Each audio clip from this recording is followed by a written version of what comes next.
Hi everyone, and very happy to be here to talk a bit about GenAI versus the enterprise. So I want to talk today a bit about from hype to industrial grade and value adding in the corporate world. So how does this GenAI, this topic which is all over the world, and we have seen already a couple of talks today which touch this, how does this actually translate to what a large enterprise such as mine, but also such as probably a lot of yours actually how does the enterprise cope with that, right? And what's beyond the bus, and how can we as an enterprise actually leverage this fully? Shortly about me, so my name is Michael. I work at Daimler Truck. Daimler Truck is a large commercial vehicle manufacturer. It's a large enterprise for today's talk. We have a specific challenge or specific niche in a way that we are currently in the largest spin-out process in Europe, I think. So we are separating from Mercedes-Benz. So a lot of the stuff we do is setting up things new. And then luckily, GenAI and AI is also a lot of new. So everything we do currently is about the new. I'm responsible for two streams. One is what we call the CTO Office, where we try to become a better IT company. And GenAI is fully in that logic, but also DEVOPS, APIs, how to build better software is it from that logic. And then I also have a more traditional function, which is basically IT and finance. So I'm providing ERP systems and that stuff too. So I basically have there's the one thing which is running and stable operation. And then on the other hand, this how can we actually change the company to something which makes more sense. Great to meet you all. If you want to connect, if you like to talk, you can do that afterwards. You find my name on LinkedIn, and then happy to chat. So what am I doing today? So unfortunately, of course, I don't give you a blueprint now on how to implement GenAI in your company, because I don't think this is possible, right? I think every company and every business is unique, and we don't do AI for AI's sake, right? So AI is an enabler for business, and as business is different, of course, how we do that, how we deal with this has to be different. But what I want to do today is talk a bit about some thoughts, we can't say best practices yet, because in GenAI, there are no best practices, right? So a lot of people talk, this is how you do it, but no one can tell you how you do it, because it has not been done at scale, industrial grade, big value adding so far. It has been done in many cases, started. There are some good examples, some very practical, and some data. I've talked to the folks at GitHub, for example. There is some data at value generating GenAI use cases, but have we done it at large scale, big impact? Not yet. So I'm going to talk a bit about what I think a large enterprise has to do, and some patterns, some thoughts, which hopefully you can think about, implement in your organizations, see that, this is maybe something we should also think about, because it will change certain things. What we want to do today is, first of all, giving a very, very short context. So AI, GenAI, and I think everyone kind of knows it, and I understand there was already deep explanation on what is that thing. After I give a bit of the context, specifically also to the corporate, I want to talk a bit about what's the impact for a corporate here and why is this different than before. I want to talk about creating structures, because to make this somehow manageable as a large enterprise, there's maybe more things to do. Also, the talk before was a lot about creating structures in how can we actually be as successful as a company with all the things we have to do. And then I want to try to convert these thoughts into an MVP and this will be a high-level MVP here in the sense, right, on what is the minimal viable governance framework, right, which a corporate actually has to look into. And then finally close, right? So I'll try to zoom out compared to the other GenAI talks you had already today, from the practical product to more how an enterprise implements different products, processes in order to be hopefully successful. So then let's dive into it, right? Starting with the context. If you look at the landscape here in GenAI, what we've seen is a rapid pace.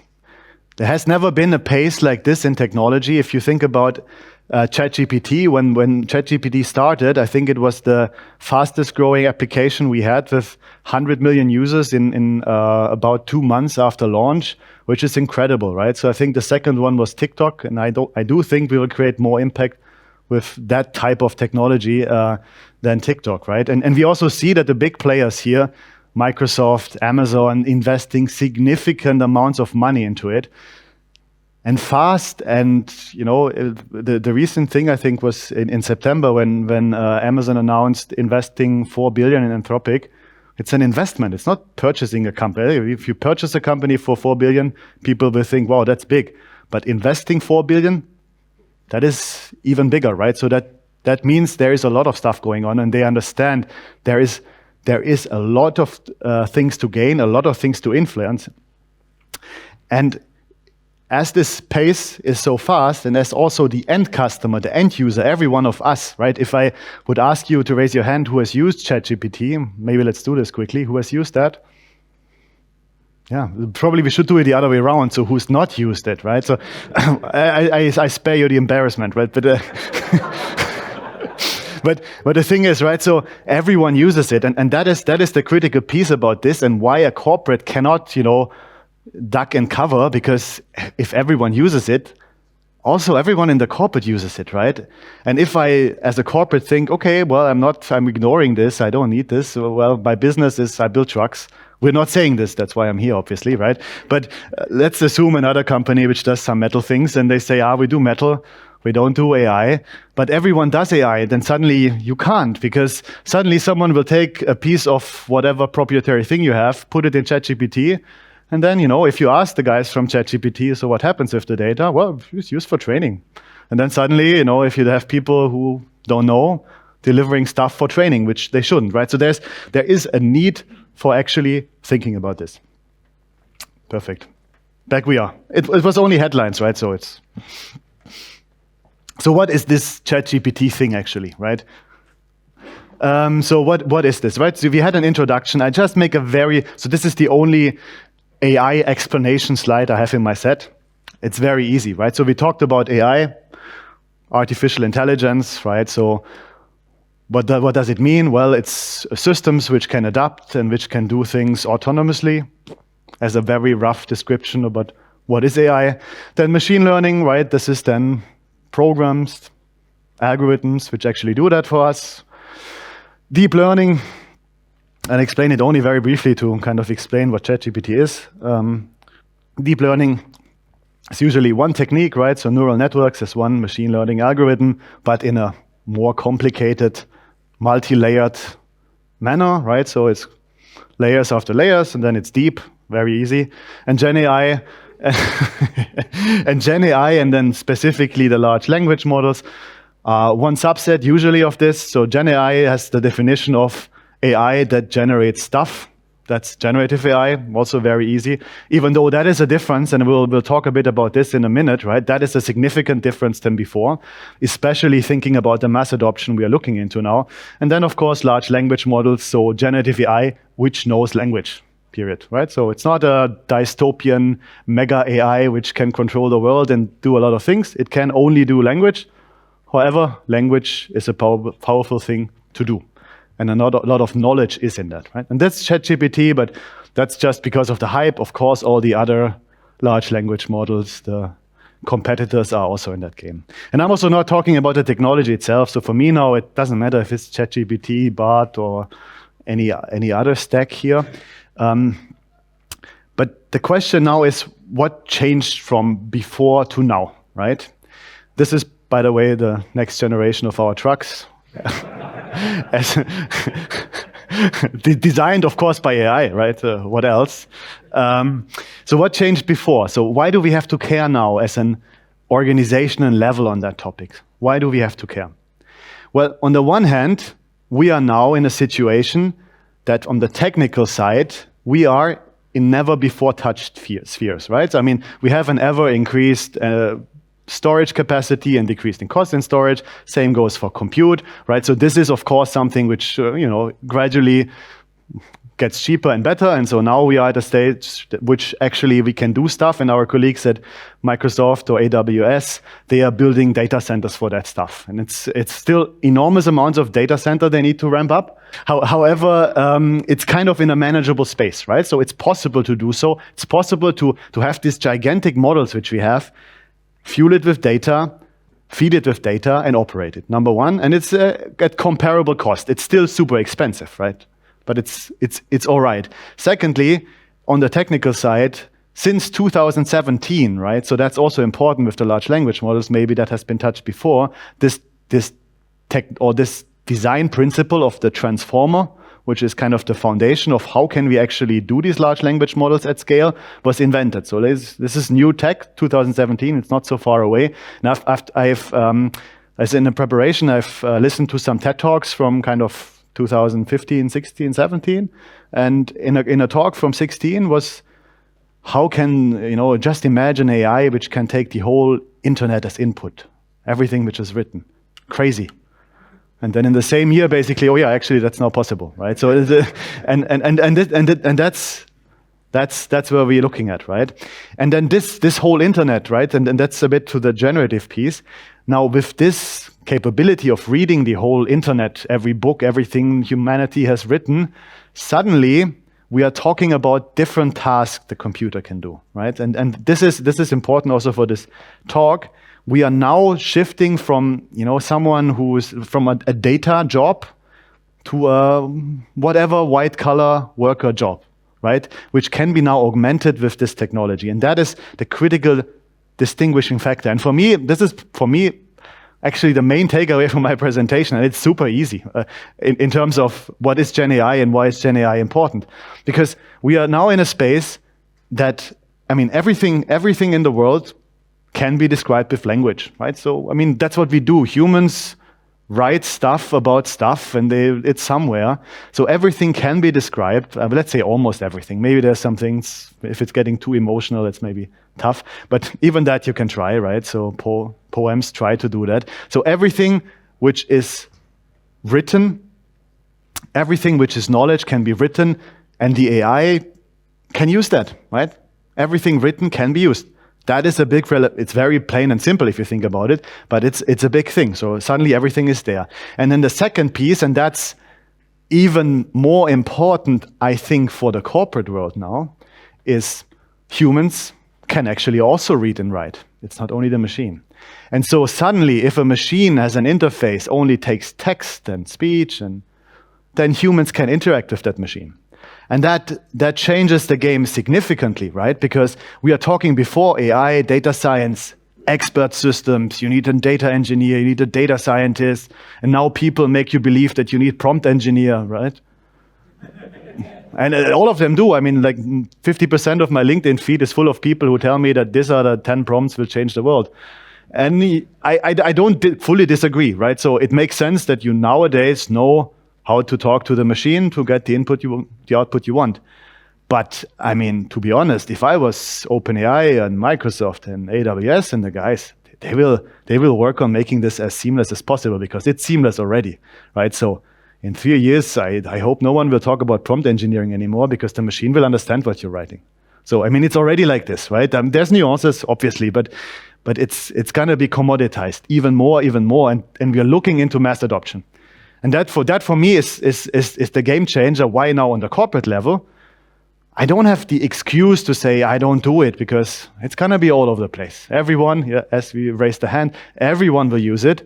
And so if I don't think about it, either I know people will be afraid, can I use this with compliance? And I don't know, right? So that's one type of person. And then maybe it's bad, because maybe some things they could use, but they don't because they're afraid. Or someone else will be, I'm just using it, and this is proprietary code. I don't know, information classification things. Is this internal or secret? I don't care. I'm just putting it there. No, there's only a machine, right? And then, the system learns it, and then suddenly someone from the outside, hey, what does Daimler Truck actually think about designing an electrical engine? And then, by the way, I know that, because a lot of people have fed me with that stuff. And maybe no one even knows. Maybe, Azure OpenAI, they don't want to do that, but the machine does it, right? And again, right, it's not that simple, and they don't want to do that, and that's why it's also will not just happen like this. But you get the point, right? So it's a tendency. And then after this, then of course this creativity changes also what you can do with it, right? And this is now a collaboration by I think ChatGPT and Stable Diffusion here. So I asked the machine to invent Pokemon truck hybrids, Why did I do this? I have no clue. But I felt like we don't have it, so it should be. And then the machine came up with those 10 amazing Pokemon truck hybrids. And in bold, I chose some. The Pikachu Power Hauler, as you see in the image with Pikachu, the Gyarados Gear Shift, and the Jigglypuff Joyride. I mean, this is also, right? This is only the web version of Stable Diffusion, so it's not kind of full scale and amazing. So the other pictures, for example, they were done with Dolly and a more high quality version. But you get the point, right? So I let it invent stuff which doesn't exist. It creates it, and it creates pictures of it. It creates videos of it if you want. So it starts actually doing a different job. And I think this together with it's all over the place. Everyone can use it. It's super easy to do. And it can do suddenly a job which doesn't even require data, right? And that's also important to understand, right? Even though AI is kind of a subset of the data science sphere, right? So, we do with AI algorithms, you do more advanced stuff than with only, a regression analysis, right? So it's kind of in the same space. But if you shift it around, if you look here, so I didn't put any data in this, right? And of course, it gets more powerful if you put in the right data. And I probably don't want to do Pokemon trucks, but real trucks. And then, of course, it's better if I feed it with some data. But a lot of stuff is there without feeding data, and that makes it a bit of a different category. So with this, we believe that the adoption of GenAI in the corporate world will be perceived much easier. It will be easier, and touch points will be everywhere. This is how Dolly thinks about adopting an AI, by the way, in a family. We believe that AI will be in most products, right? We see this already today. The colleagues from GitHub have their Copilot version. Microsoft has their Copilot version. We believe everyone will, in the end, who does some sort of software, some sort of Copilot, which will help you to do stuff, right? We see things like automated job descriptions. We see things like anyone who has an interface to the customer can use text to do something with it. And obviously they will, because, it's fun. There are a lot of engineers. Engineers like doing things. And especially if it's not so complicated, we'll have this all over the place, right? This will be easily accessible. It's already easily accessible. It can be imagined in a lot of processes, and it will be in a lot of processes. It seems also to generate value easy. I'm not saying that I had a discussion also earlier with GitHub. I don't think that creating value is easy, right? But it seems definitely easy, right? So I think we are still all in the novice space here, right? So we are not experts in how to leverage multi-billion-dollar use cases with AI, with GenAI specifically. AI in general is a different game, but that, I asked the machine to do research, it does it, so that's fast, right? So I easily get there is some value which will come, right? And then, of course, also with this, we potentially want to and can propel traditional use cases too. So that's why adoption seems easy, and as it seems easy, it will happen at some point, and we need to think about it. However, this changes for a big corporate, it changes the game, right? Because what do you have in a corporate? You have silos, unfortunately. We don't want them, but they happen. The bigger the company is, the more you have structures. It's a fact. We see this now. Now my company is 100,000 employees. It's a big corporate. Compared to before, when we were with Mercedes-Benz together, we were kind of 300 something. So I feel like, wow, this is a small startup. I can know everyone. But it's of course not like this. But I mean, it's less silos than before, which is great for me. We are used to silos, so we can navigate it. But as soon as you have a decent site, there is these silos. What happens now is you need to think centrally about AI. In the past, you could do, as a corporate, well, it's a business topic, as I said in the beginning, which is totally right. And then in our case, right, so for example, autonomous driving. So we do autonomous driving. Those guys, they know AI, for sure. Because if they don't, I don't want to sit in an autonomous truck, right? So, and there's different layers from, perception things, fusion things, image recognition, video, a lot of things they do, and they are good in it, and they have processes in there. Well, too, they have to have, because otherwise they wouldn't build software which actually gets a truck autonomously on the road. And a lot of companies have this. There's subsets of the company which are advanced. engineering is usually more advanced in AI than sales because they are closer to it, right? But now we are in a different spot because now everyone can do AI, right? So we might have these functional structures, these decentral knowledge centers, but suddenly everyone does it. And so how can you actually enable the whole organization to make use out of this, right? And to not screw it up because you just think, oh, AI is so easy. That startup over there, they just, for $1,000, I can use it. And then boom, let's do it. Here's my data. Maybe not so good. Maybe it's good, but maybe I don't have the skills to understand it. So that's why. And that's a big challenge for the corporate. Suddenly, I also have to think about decentral versus central, which is also, for a large organization, not so easy to do. Let me think a bit about a corporate impact. And I would just take some numbers here, right? So just to get the discussion a bit flowing. There are some studies on this, right? So there are some people who think about what will be the impact of generative AI in a company. I brought 2 studies. One, this grid, is from a management consultancy, McKinsey. Interesting report. They did a lot of reports which are very worthwhile to read and freely available. And they trying to have an impact percentage on functional spend, an impact in billion, and kind of categorize it with different segments, basically. And you see, top right corner, where we are in software engineering, seems to be a hot gig, same as customer operations in that, according to them. The other study is from OpenAI themselves, together with the University of Pennsylvania and Open Research. And basically, they come up with some conclusions, right? I'll just, for the ease of explaining it, I will just take the one from this OpenAI paper. And they basically say 80% of employees will be impacted 10% of their time. And 15% of the employees will be impacted by 40%, right? So it's a relatively easy way of thinking about it.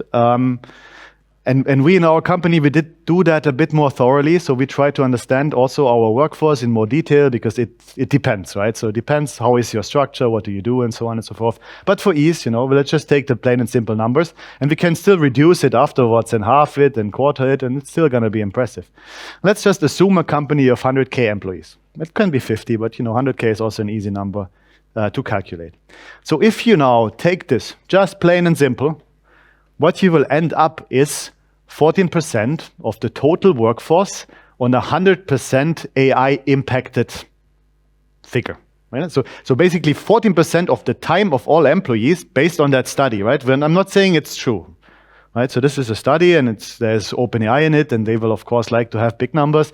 But so 14% of the time. It's not only 14% of the people. This calculation is 14% of the total time of the workforce is impacted by it. And impacted, of course, doesn't mean that, if you don't do it, they can't work.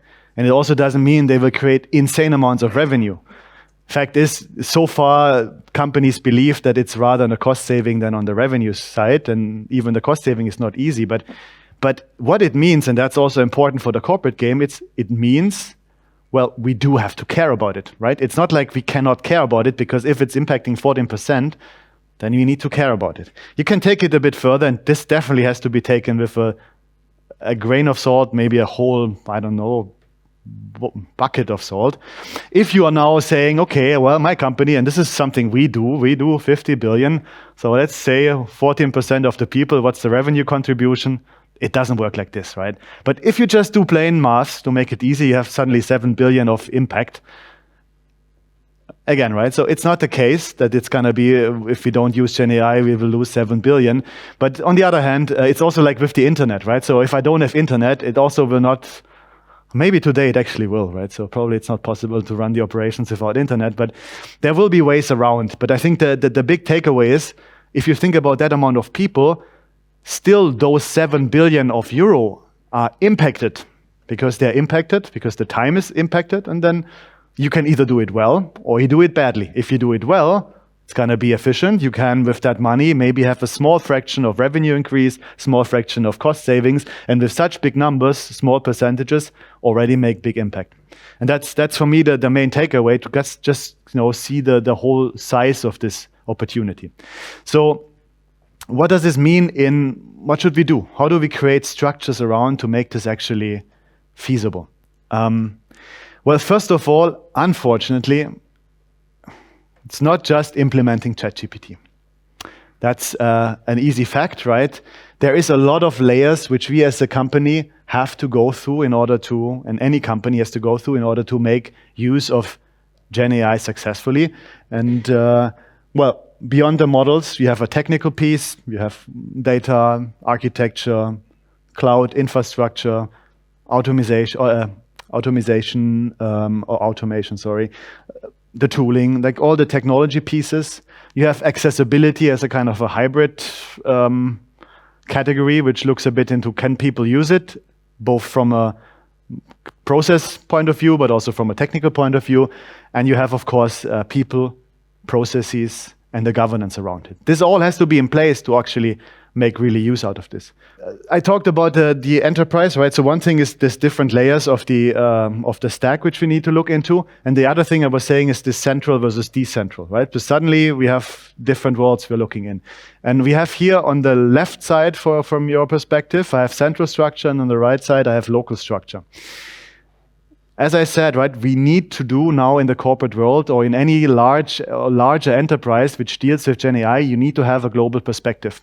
You need to look into a tech stack, because if you implement a large language model, you want to have a certain trust in it, right? You can't just, it does things, but how does it deal with, I don't know, ethical challenges, right? Inclusion, whatever your use case is, there might be some topics you want to control on the model, and you need to know if it's good, right? So if I might trust in ChatGPT with Azure together, right?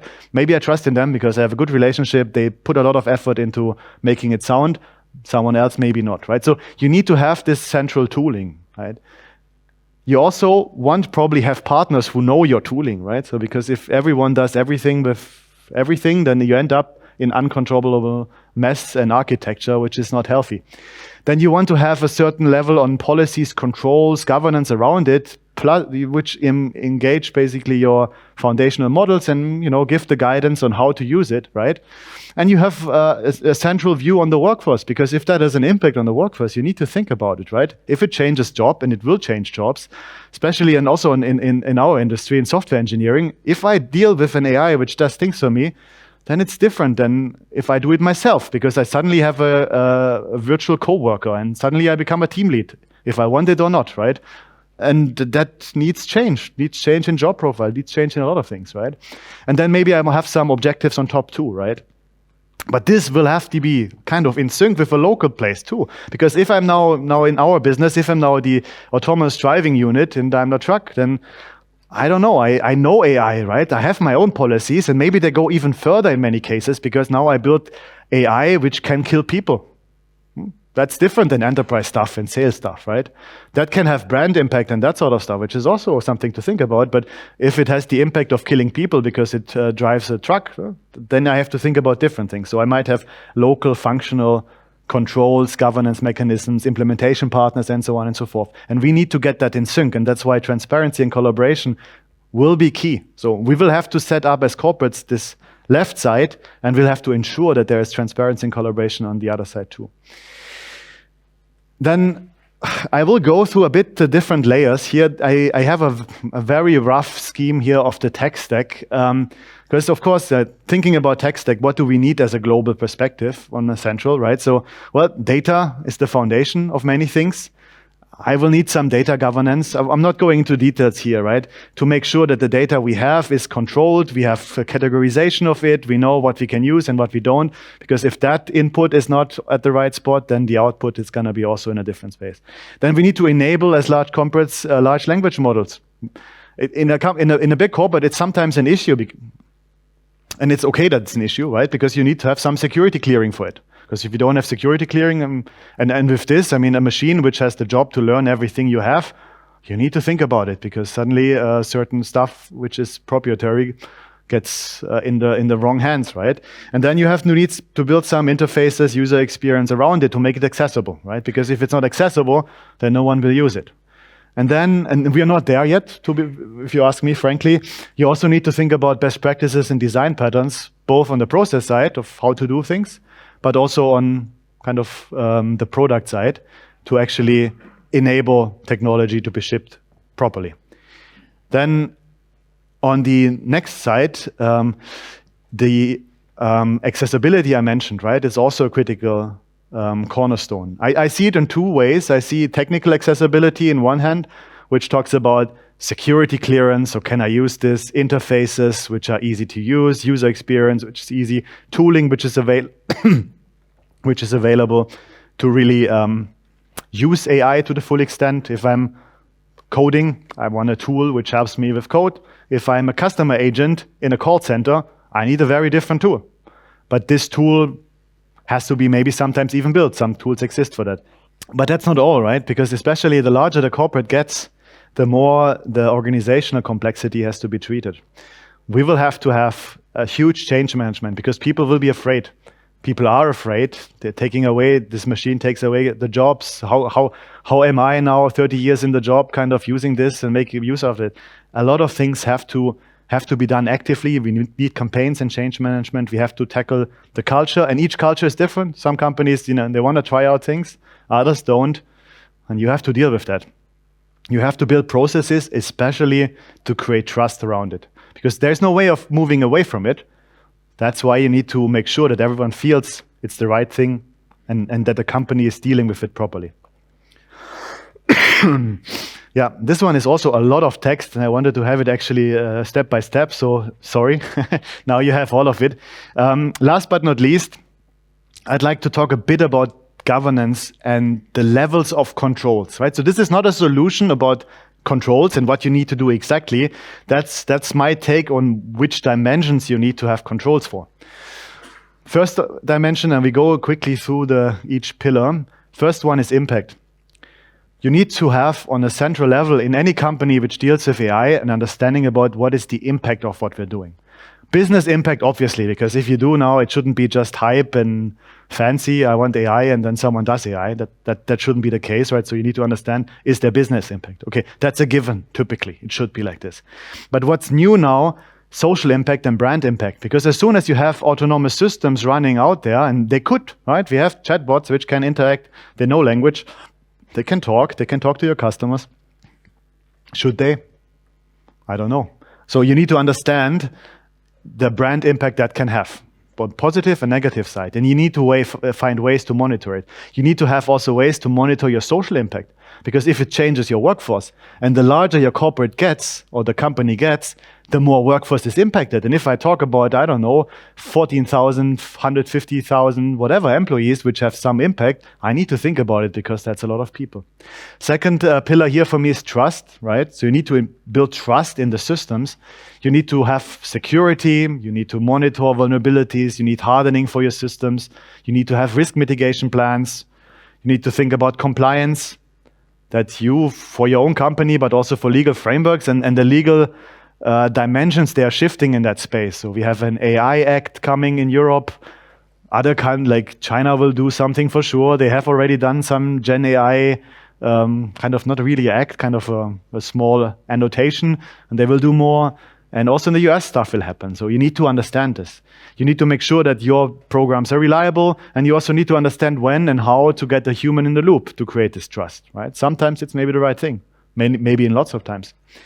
Then you have ethics as a dimension. So your models need to be fair.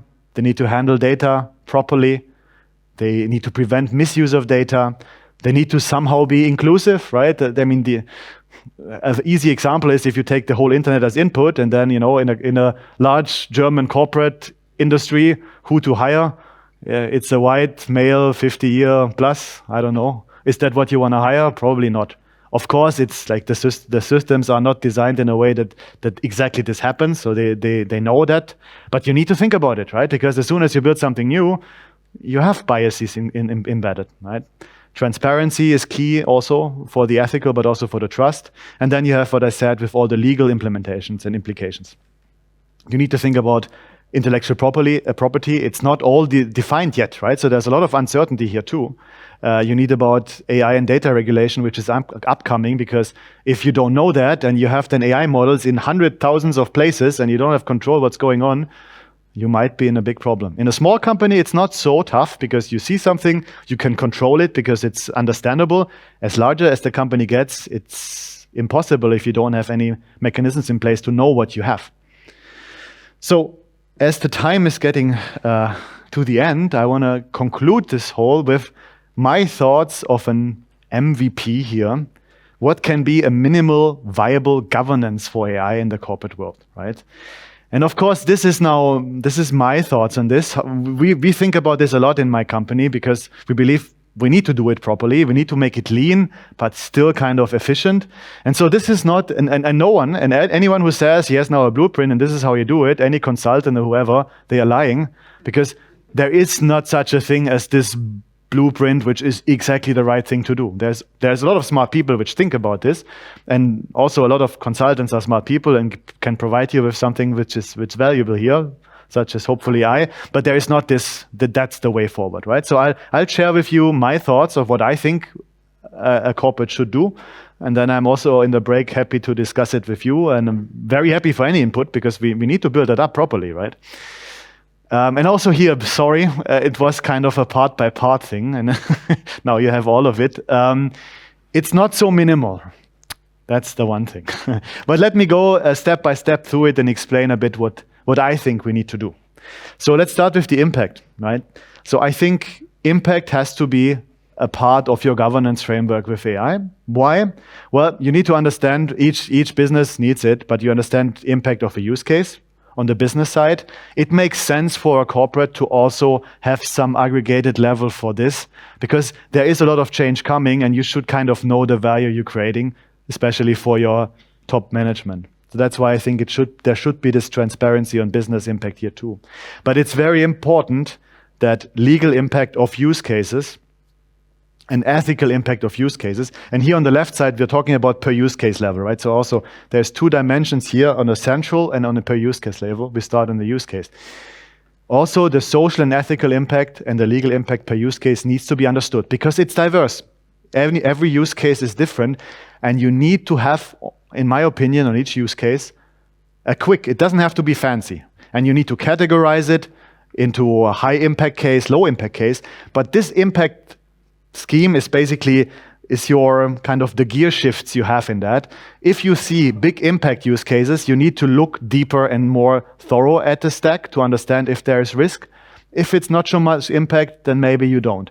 But that's why for me, I wouldn't understand really business, legal, and social and ethical to make sure that I understand how to treat it properly. If it's low impact, we can run fast through the system, enable software engineers and not only software engineers, mostly business people, if you ask me actually with GenAI, to build use cases quickly. If it's high impact, you need to look more closely.